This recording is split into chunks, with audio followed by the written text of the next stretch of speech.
While her husband was out on the tractor before sunrise, breaking his back to feed 3 kids and pay off the family farm, his wife was in the back room of their home hair salon, falling for a 24-year-old client, 19 years younger than her. For months they hid behind one simple lie. He was just her gay best friend, the fun guy who liked to babysit, the one who helped out around the house when her husband was busy in the fields. He wasn't any of those things. And on one warm June night in 2021, a string of messages about shell casings sent in the middle of the night would end with a husband and father shot twice in the face while he slept in his own recliner, in his own living room, in the home he had spent his entire life building. His wife was the one who found him, or at least that's what she told police.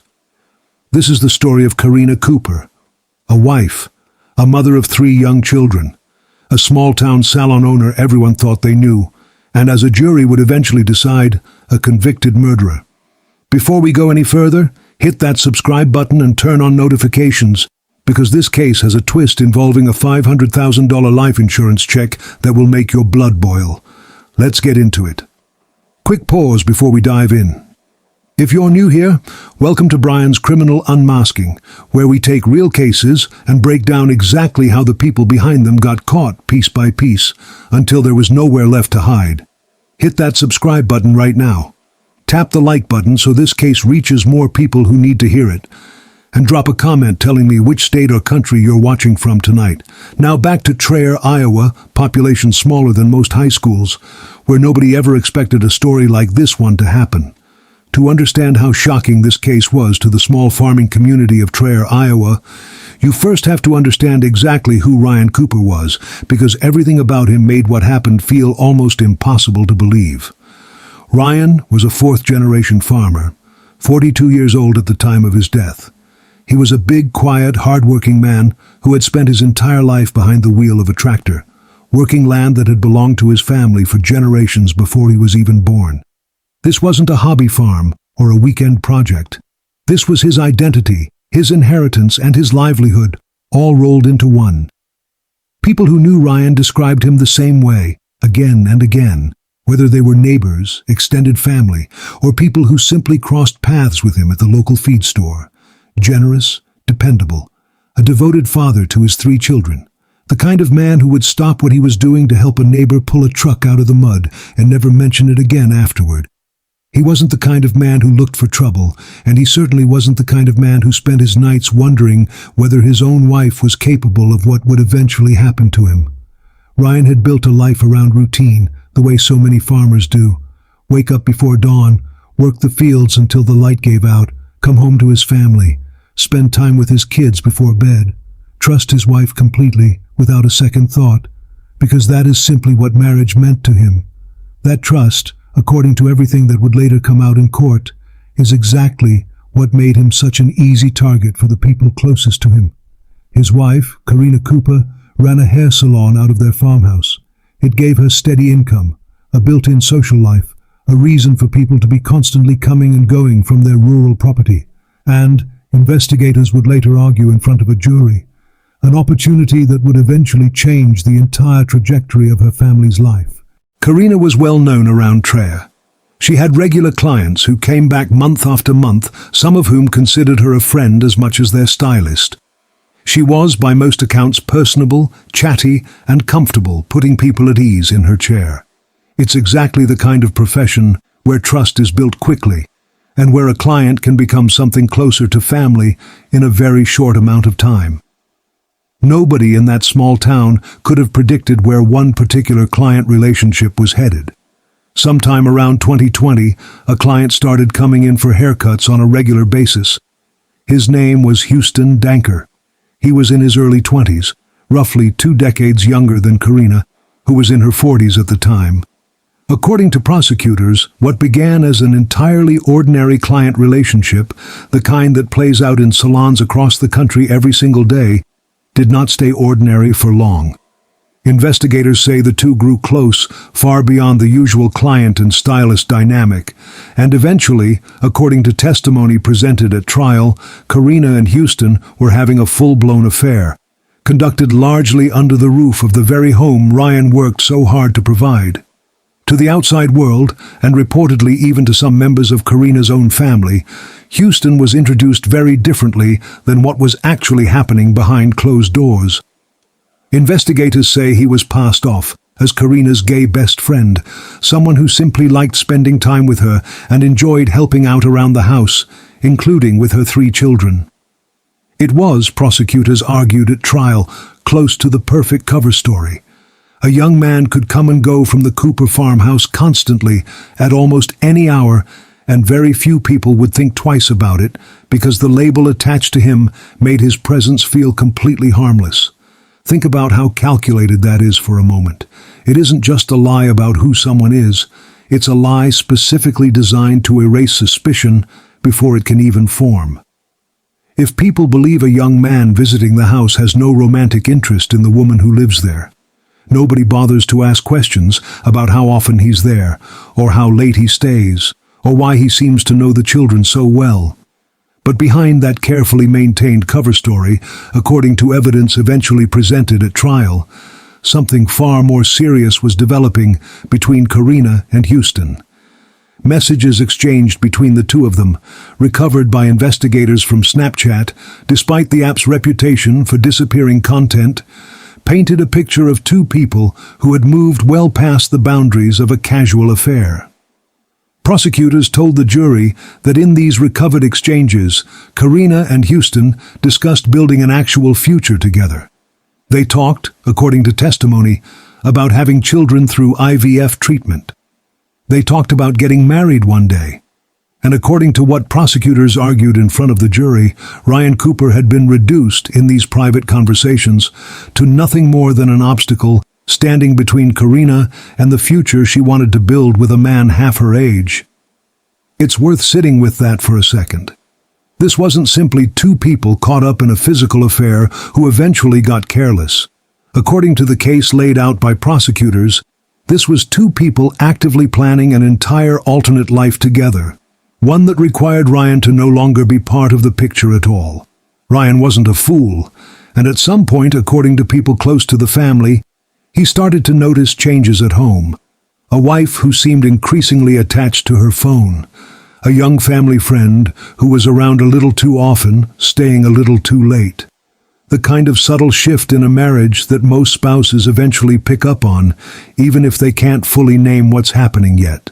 We don't know the full extent of what Ryan may have suspected before his death, because he never got the chance to tell his side of the story to investigators, to a jury, or to his own family.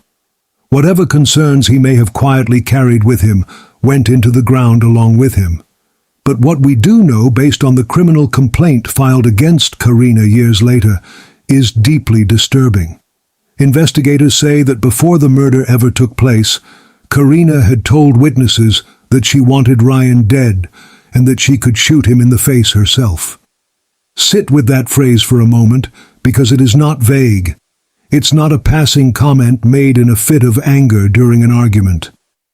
According to court filings, this was a specific, chilling statement about exactly how she wanted her husband to die, made to someone else long before it actually happened. Months later, according to the evidence prosecutors presented, that is precisely what happened to him. Not a vague threat that faded with time, a stated plan that was eventually carried out almost exactly as described. In the early morning hours of June 18, 2021, Ryan Cooper was in his own living room, sitting in his recliner, when he was shot twice in the face. He died at the scene, inside the home he shared with Karina and their 3 children, children who were reportedly asleep upstairs while it happened. Karina told police a story that on its surface sounded like every family's worst nightmare come to life. She said she had been asleep. She said she woke up to find her husband shot. She said she had absolutely no idea who could have done something like this to him. For a while that story held. Grieving widow, random act of violence, a rural community left shaken by an unsolved shooting inside a family home. But according to digital evidence later reviewed by Iowa's Division of Criminal Investigation, the actual timeline of that night told an entirely different story than the one Karina gave police. Investigators eventually pulled phone records belonging to Karina, to Ryan, and to Houston Danker, all covering the hours immediately before and after the murder. Those records showed that Houston's phone had passed by the Cooper home 3 separate times that same night, sometime between roughly 9 o'clock and 9:40 in the evening, hours before the shooting actually took place. And Snapchat messages recovered by investigators showed a direct exchange between Karina and Houston in the hour leading up to Ryan's death, including a message from Houston reminding her, according to evidence entered at trial, to remember those shell casings.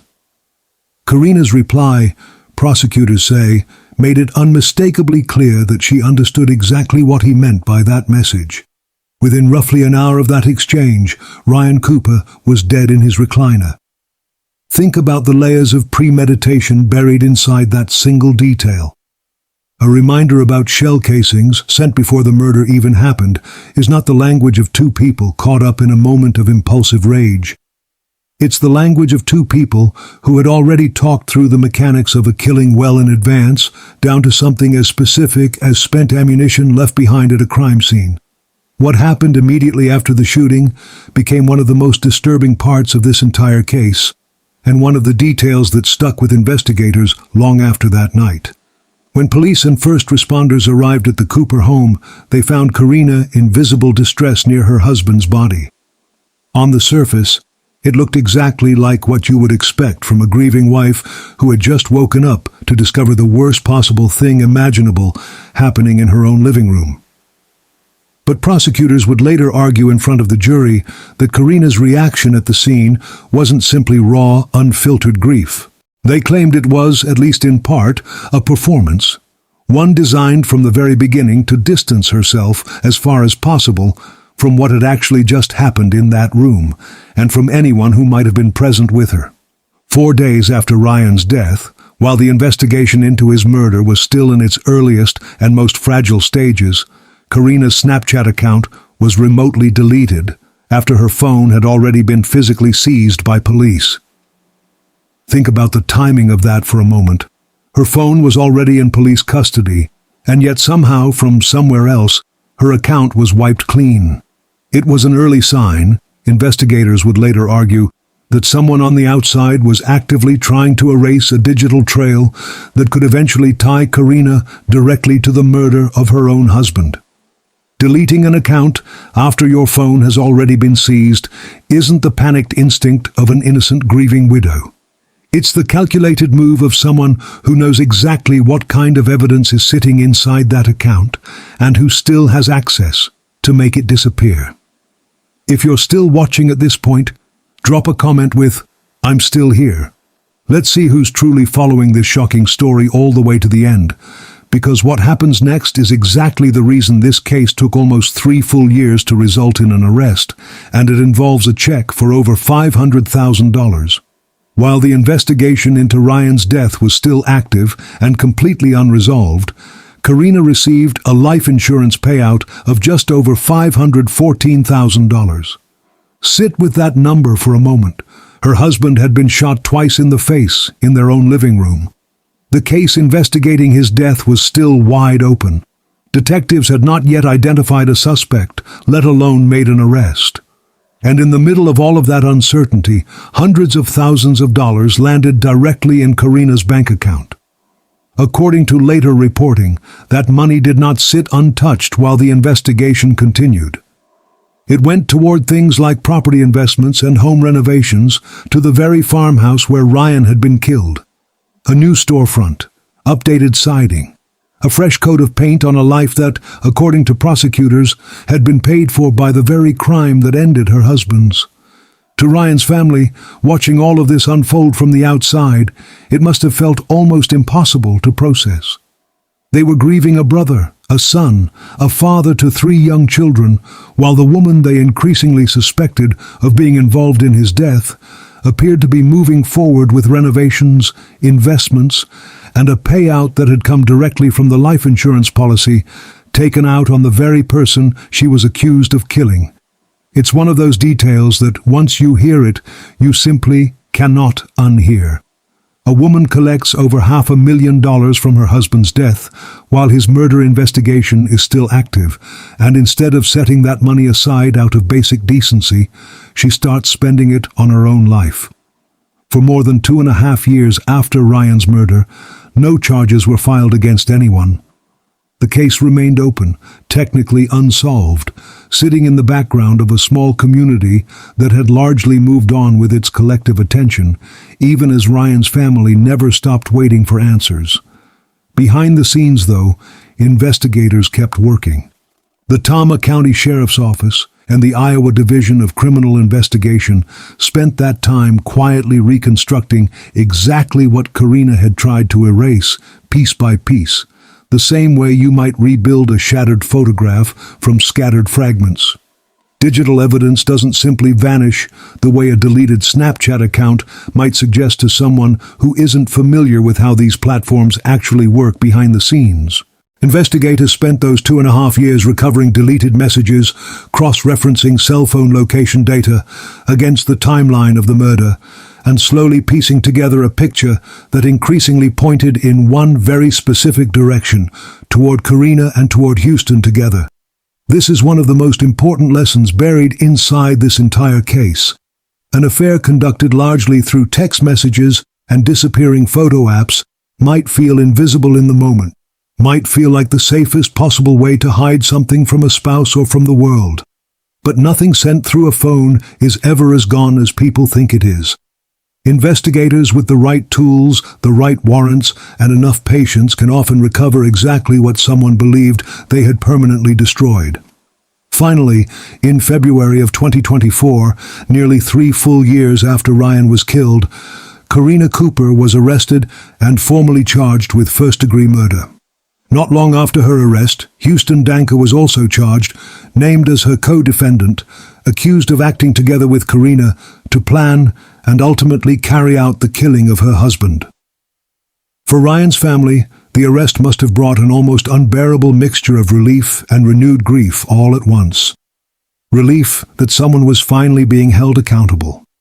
And grief, all over again, at finally learning the full and deliberate scope of what had actually happened inside that farmhouse on the night Ryan died. Karina Cooper's trial began in the summer of 2025 in Cedar Rapids, Iowa, after a change of venue moved the case out of the small community where nearly everyone already had an opinion about what had happened to Ryan Cooper. Over the course of the trial, prosecutors laid out the digital trail they had spent years assembling piece by piece in front of the jury. The Snapchat messages about IVF treatment and marriage plans, the phone location data placing Houston near the Cooper home multiple times in the hours before the murder. The message about shell casings, sent less than an hour before Ryan was shot. The life insurance payout collected while the case remained officially unsolved. Forensic testimony added another important layer to the case. Investigators told the jury that the fatal shots had come from a Ruger 10-22 rifle. DNA testing performed on the weapon itself came back inconclusive, too weak to definitively tie it to either Karina or Houston specifically, which meant the state's case rested heavily on digital evidence, testimony, and the timeline of events rather than physical forensic proof alone. That detail matters, because it shows just how central the phone evidence truly was to this entire prosecution. Without recovering those deleted messages and reconstructing that timeline down to the minute, this case may never have been provable in the way it ultimately was. Karina took the stand in her own defense, a decision that carries enormous risk in any murder trial. She told the jury a very different version of events than the one prosecutors were arguing. She said she believed Houston Danker had killed her husband and that she never told police about his involvement earlier because she was afraid of him. It was a defense built almost entirely around distancing herself from the actual pulling of the trigger. Even while she couldn't fully separate herself from the affair, the messages, or the timeline of communications that directly connected her to the murder itself. In other words, her defense didn't deny the relationship existed. It didn't deny the messages were real.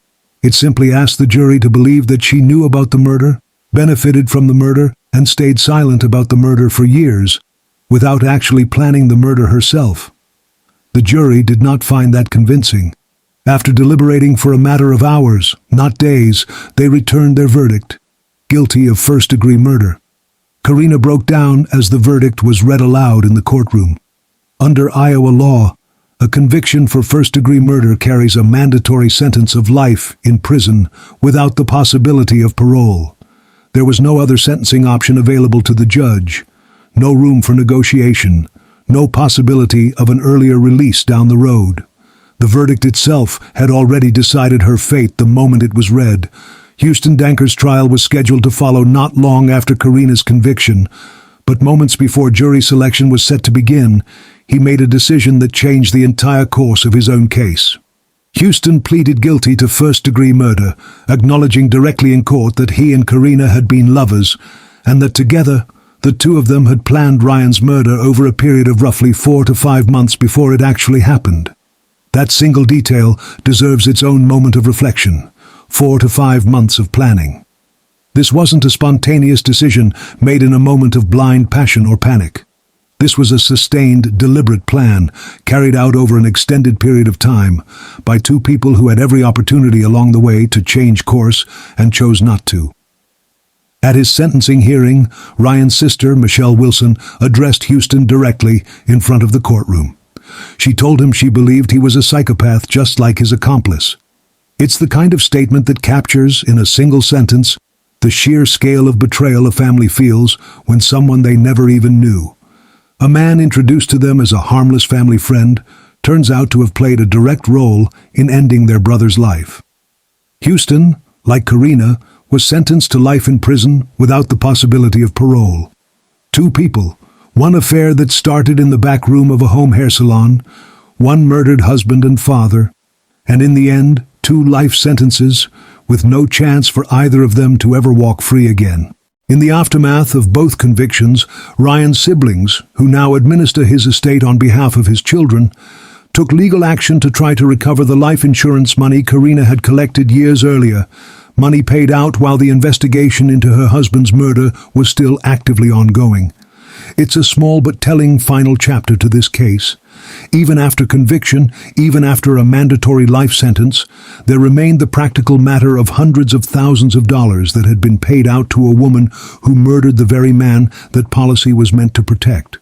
For Ryan's family, recovering that money isn't really about the dollar amount itself. It's about refusing to let Karina keep even one more thing that was never rightfully hers to take. For Ryan's family, this entire case was never really about a scandal or a salon romance or a shocking string of messages recovered from a deleted app. At its core, it was about a father of 3 young children who was shot to death in his own living room, in the home he had spent his entire life building and working, while his children slept peacefully upstairs, completely unaware of what had just happened 1 floor below them. Everything else in this story, the salon, the secret relationship hidden behind a fake friendship, the insurance money, the staged grief at the scene, the years of silence that followed, was simply the machinery that got investigators, and eventually a jury, to that final, undeniable truth. Ryan Cooper trusted the people closest to him completely, and in the end, that trust is exactly what cost him his life. It's worth slowing down for a moment here, because the way this case was actually solved says a lot about how modern homicide investigations work, and it's very different from what most people picture when they imagine detective work. There was no single dramatic confession. There was no smoking gun sitting out in the open. What eventually convicted Karina Cooper and Houston Danker was something far less cinematic and far more methodical. Cell tower data, deleted message recovery, and a timeline built minute by minute out of digital breadcrumbs neither of them realized they were leaving behind. When investigators pulled phone records for all 3 people involved, Karina, Ryan, and Houston, they weren't just looking at who called who. They were mapping which cell towers each phone connected to throughout the night, effectively tracing a rough path of where each device physically traveled. That's how they were able to establish that Houston's phone passed near the Cooper property 3 separate times in less than an hour, hours before the murder took place. A single data point like that means very little on its own. 3 of them clustered together in the exact window before a killing becomes very difficult to explain away as coincidence. Then there was the Snapchat evidence itself. Snapchat built its entire brand around the idea of disappearing content, messages and photos that vanish shortly after they're viewed. For years, plenty of people have assumed that makes the app essentially untraceable. It doesn't. Investigators with the right legal authority can often work directly with the platform, or recover residual data through forensic extraction tools to reconstruct conversations that both parties genuinely believed were gone forever. That reconstruction is what allowed prosecutors to walk the jury through months of messages between Karina and Houston, conversations about a shared future, about marriage, about children, and ultimately, according to the evidence entered at trial, about the shell casings left behind after Ryan's murder. 4 days after the killing, when Karina's account was remotely wiped, she likely believed she had erased the most damaging evidence against her. Instead, investigators had already begun the slow work of piecing that trail back together. This is one of the reasons cases like this one can take years to result in an arrest, even when investigators privately suspect exactly who is responsible almost from the beginning. Digital forensic work of this scale doesn't happen overnight. Every data pull, every extraction, every subpoena takes time, and prosecutors need a case that will hold up in front of 12 jurors beyond a reasonable doubt, not just a strong hunch. While the investigation crawled forward for 2.5 years, Ryan's family had to live through something almost impossible to fully describe. They knew Ryan was gone. They knew he had been murdered inside his own home. And for years, they had no official answers about who was responsible, all while watching the person, many of them privately suspected, continue living her life just down the road. Ryan's sister, Michelle Wilson, became one of the most visible voices for the family throughout this entire ordeal. At sentencing, she stood in front of the courtroom and spoke not just to Karina, but to Houston Danker as well, telling him directly that she believed he was every bit as much a psychopath as the woman he had conspired with. It takes an enormous amount of composure to stand in a courtroom years after losing a sibling and speak that plainly to the two people responsible. For Ryan's 3 children, the impact of this case is almost impossible to measure. They lost their father in the most violent way imaginable, inside their own home, while they slept upstairs. And then, over the following years, they had to slowly learn, piece by piece as the case developed, that their own mother was accused of being behind it, working alongside a man they may have known simply as a family friend. There is no version of justice that gives those children their father back, or gives them back the childhood they might have had without this hanging over every year of their lives. Life sentences for Karina and Houston close the criminal case, but they don't undo what those 3 kids lost, or what they'll carry with them for the rest of their lives. Looking back at this entire case from start to finish, it's hard not to notice how many of the warning signs were hiding in plain sight the whole time, dressed up as something completely ordinary. A young client who started coming in far more often than a typical haircut schedule would require. A family friend label that conveniently explained away every single visit, every late night, every bit of extra time spent around the house and around the kids. A wife suddenly far more attached to her phone than usual. None of these details, taken individually, mean very much. People genuinely do make close friends with people much younger than themselves. People do get more attached to their phones for all kinds of harmless reasons. But together, laid out against the backdrop of what actually happened, they form a pattern that in hindsight looks almost impossible to miss. That's often how these cases work. The signs are rarely hidden in some elaborate, impossible-to-detect way. They're hidden in plain sight, wrapped in a story simple enough that nobody feels the need to question it. Ryan Cooper trusted the story he was told. He trusted his wife. And by the time any doubt may have started creeping in, according to the timeline laid out by prosecutors, the plan to kill him was already months in the making. Karina Cooper and Houston Danker will spend the rest of their lives in prison for what they did to Ryan Cooper. No amount of insurance money, no fantasy of building a new life together, was ever going to be worth what they took from 3 children who lost their father in the most violent and calculated way imaginable. If this case shocked you the way it shocked me while researching it, do 3 things right now before you leave this video. Like this video so more people see this story and understand exactly how patient, careful investigative work eventually brought 2 calculated killers to justice. Subscribe to Brian's Criminal Unmasking so you never miss a case like this one again.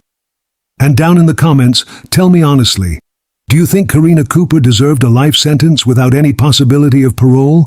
Or do you believe there's still more to this story that we don't fully know yet? Thank you for watching all the way to the end. I'll see you in the next unmasking.